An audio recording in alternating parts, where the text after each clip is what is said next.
Hello, good morning बच्चों। आज हम लेसन नंबर 4 पाठ का नाम है विश्व जनसंख्या संरचना।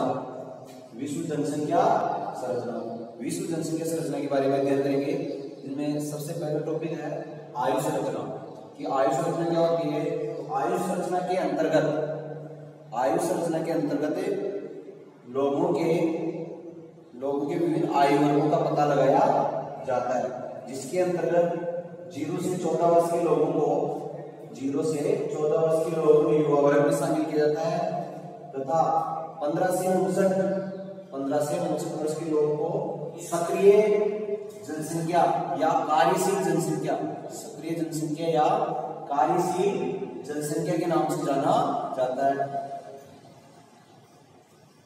वह 60 वर्ष या इससे अधिक आयु वर्ग के लोगों को वृद्ध जनसंख्या में शामिल किया जाता है।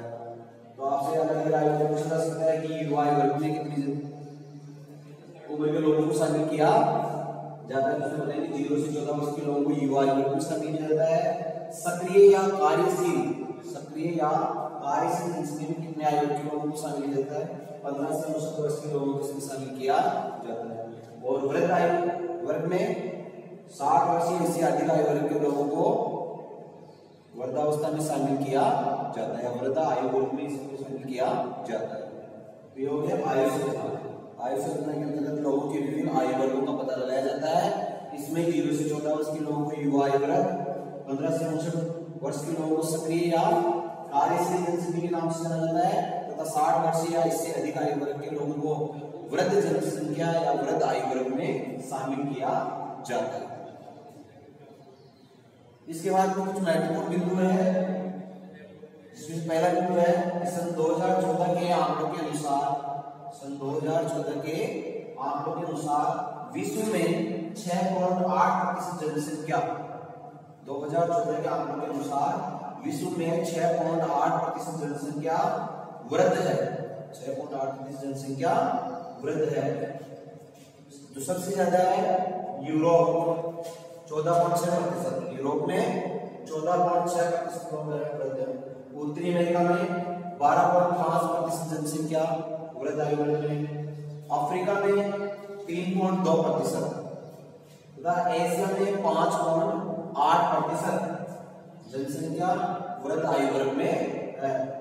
ये 2014 के आंकड़ों के अनुसार है। फिर अगला बिंदु है राष्ट्रीय स्तर पर सर्वाधिक वृद्ध जनसंख्या। राष्ट्रीय स्तर पर सर्वाधिक वृद्ध जनसंख्या जापान में 18.27% है।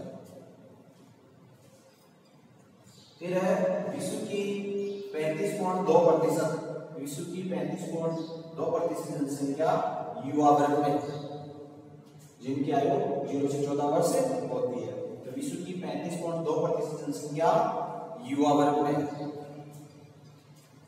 फिर अगला बिंदु सामान्यतः विकासशील देशों में, सामान्यतः भारत जैसे विकासशील देशों में युवा वर्ग, विकासशील देशों में तो युवा वर्ग के लोग 0 से 14 वर्ष तक के लोग ज्यादा पाए जाते हैं।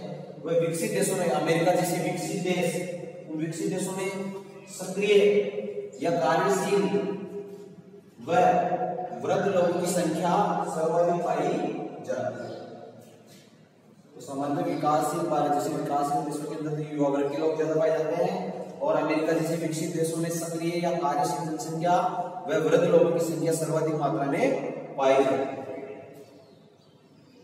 अगला महत्वपूर्ण बिंदु है कि असंतुलित आयु संरचना के कारण, असंतुलित आयु संरचना के कारण किसी देश की अर्थव्यवस्था पर प्रतिकूल प्रभाव पड़ता है। असंतुलित आयु संरचना का मतलब है कि कोई भी देश है, उस देश के अंतर्गत युवा आयु वर्ग के और सक्रिय जनसंख्या, कार्यशील जनसंख्या और वृद्ध आयु वर्ग के लोग, किसी देश में सभी लोग होना जरूरी है। ऐसे नहीं कि कोई देश हो उसके अंदर युवा आयु वर्ग के लोग सबसे ज्यादा है, सक्रिय लोग उसके अंदर नहीं है, तो वो जो देश है वो आगे प्रगति नहीं कर पाएगा। क्योंकि जो सक्रिय या कार्यशील जनसंख्या होती है वही उस देश का वास्तविक धन होती है, उस देश को आगे बढ़ाती है। तो कार्यशील जनसंख्या में युवा वर्ग के लोग, वृद्ध आयु वर्ग के लोग, उन कार्यशील जनसंख्या पर निर्भर रहते हैं अपना जीवन चलाने के लिए। तो जरूरी नहीं कि उस देश के अंदर एक जनसंख्या रहे, उसमें सारी जनसंख्या युवा वर्ग के लोग सक्रिय कार्यशील वृद्ध सभी होना जरूरी है।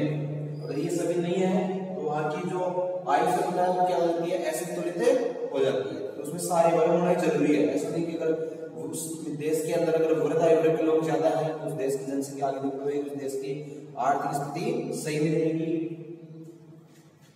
अगला बिंदु है, जिन देशों में जनसंख्या तीव्र गति से बढ़ रही है, जिन देशों में जनसंख्या तीव्र गति से बढ़ रही है वहां बच्चों की संख्या सबसे ज्यादा होती है। जिस देश में जनसंख्या तीव्र गति से बढ़ रही है वहां बच्चों की संख्या सबसे ज्यादा होती है। तो ये पढ़ा हमने आयु संरचना के बारे में कि आयु संरचना के अंतर्गत लोगों के विभिन्न आयु वर्गों को शामिल किया जाता है। इसके बाद में अगला टॉपिक है कि विश्व स्तर पर जनसंख्या को 3 आयु वर्गों में बांटा गया है। विश्व स्तर पर जनसंख्या को 3 आयु वर्गों में बांटा गया है। जो 3 आयु वर्ग है,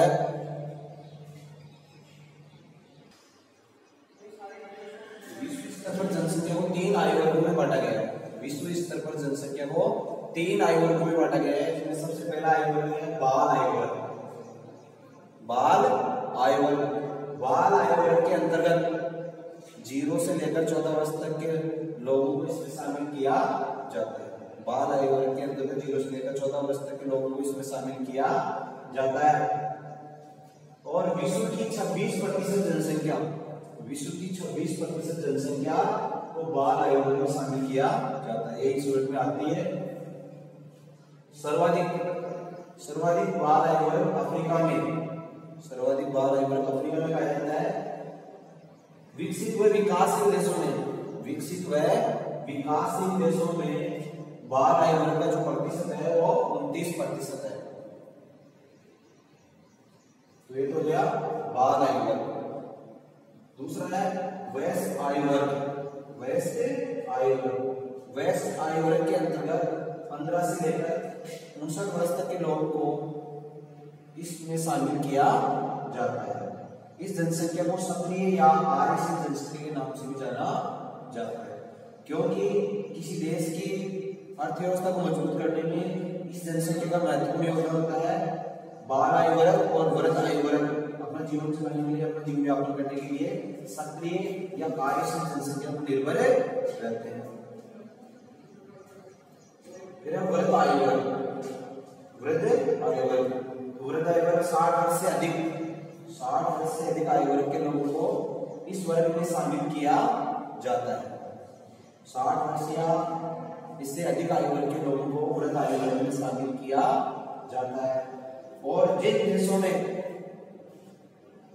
में जन्नांग के संबंध सिद्धांत की 5वीं अवस्था पूरी कर ली है, जिन देशों ने जन्नांग के संबंध सिद्धांत की 5वीं अवस्था पूरी कर ली है, वो देश या उन देशों में वृद्ध आयु वर्ग सबसे ज्यादा पाया जाता है। ये हो गया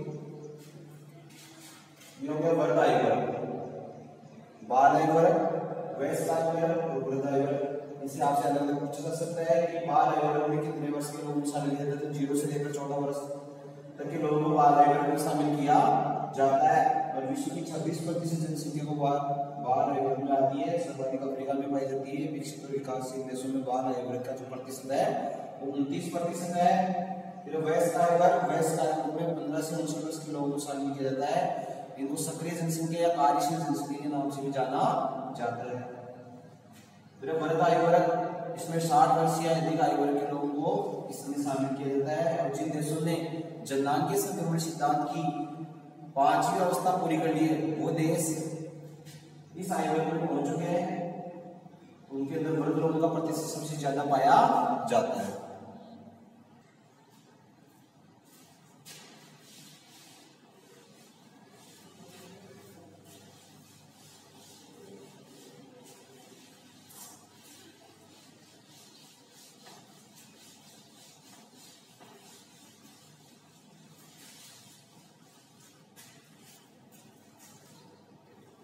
अगला टॉपिक है लिंगानुपात।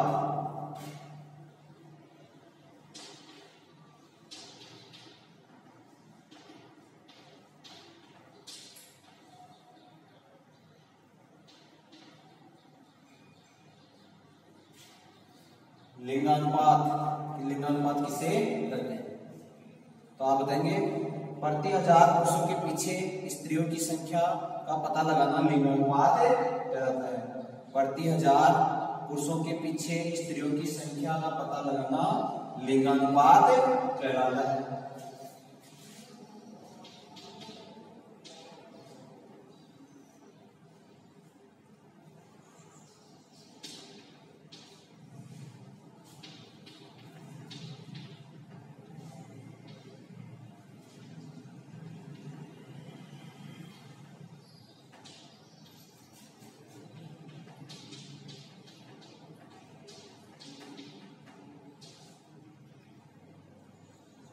प्रति 1000 पुरुषों के पीछे स्त्रियों की संख्या का पता लगाना।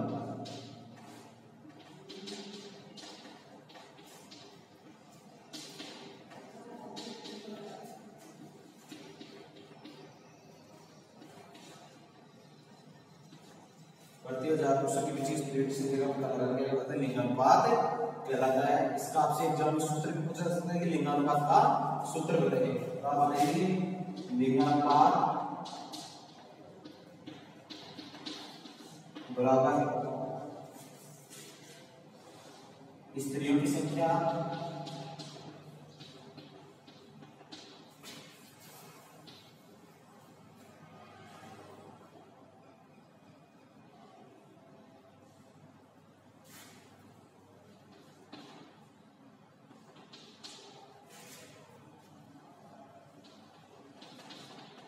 बटा पुरुषों की संख्या।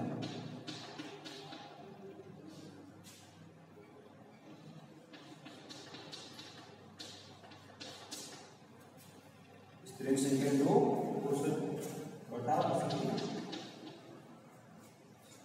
ये लिंगानुपात का सूत्र है कि लिंगानुपात बराबर स्त्रियों की संख्या बटा पुरुषों की संख्या इंटू 1000। यह आप सूत्र बताएंगे। ये तो क्या लिंगानुपात का सूत्र स्त्रियों की संख्या बटा पुरुषों की संख्या इंटू 1000। जब आपसे भारत में पूछे तो आप ये वाला सूत्र बताएंगे कि भारत में लिंगानुपात ज्ञात करने के सूत्र बताइए। तो लिंगानुपात बराबर स्त्रियों की संख्या बटा पुरुषों की संख्या इंटू 1000। स्त्रियों की संख्या ऊपर आएगी याद रखें आप लोग, और नीचे पुरुषों की संख्या। जब अन्य देशों के लिए आप लोग पूछे तो अन्य देशों के अंदर बताएंगे आप लिंगानुपात बराबर पहले आएगी पुरुषों की संख्या, पुरुषों की संख्या फिर बटा फिर आएगी स्त्रियों की संख्या।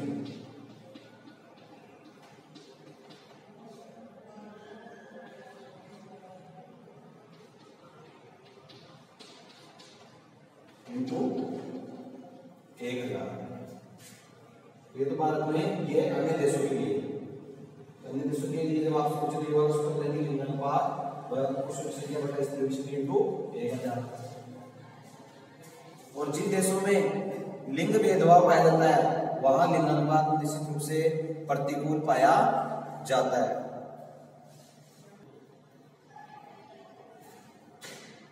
अगला टॉपिक है किसी प्रदेश में कम लिंगानुपात मिलने के लिए कौन से कारक उत्तरदायी होते हैं?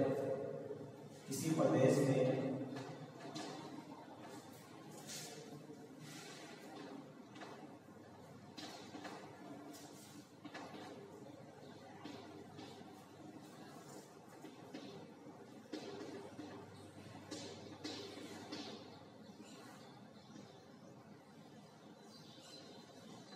कम लिंगानुपात के लिए उत्तरदायी कारक, कम लिंगानुपात के लिए उत्तरदायी कारक।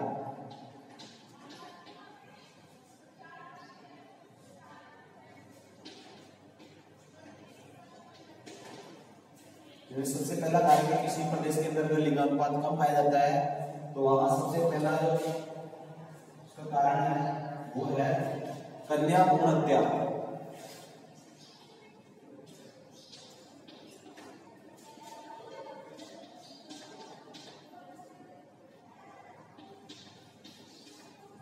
कन्या भ्रूण हत्या अधिक होना।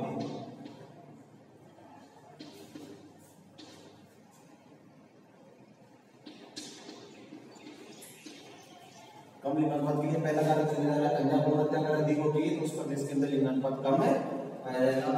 दूसरा कारक है महिलाओं के प्रति घरेलू हिंसा अधिक होना। महिलाओं के प्रति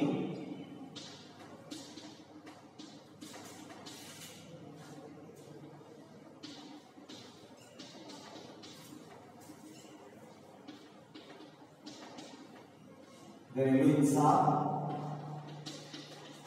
अधिक होना।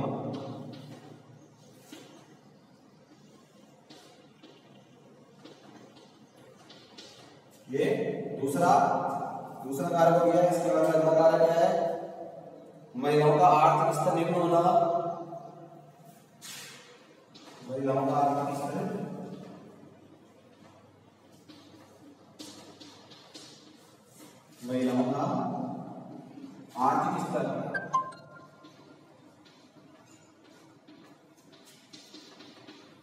निम्न होना।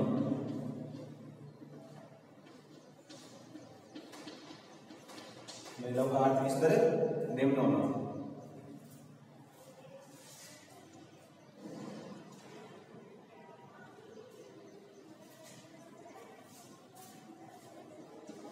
और अगला बिंदु है महिलाओं को समाज में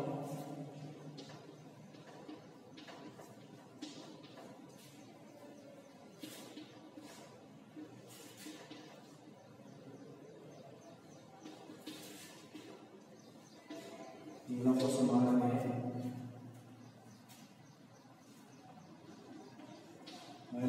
कम सम्मान मिलना।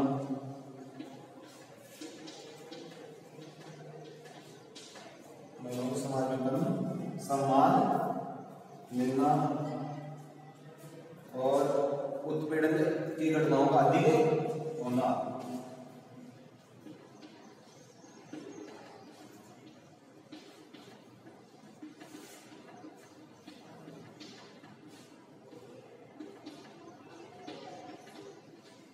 पीड़न की घटनाओं का अधिक मिलना।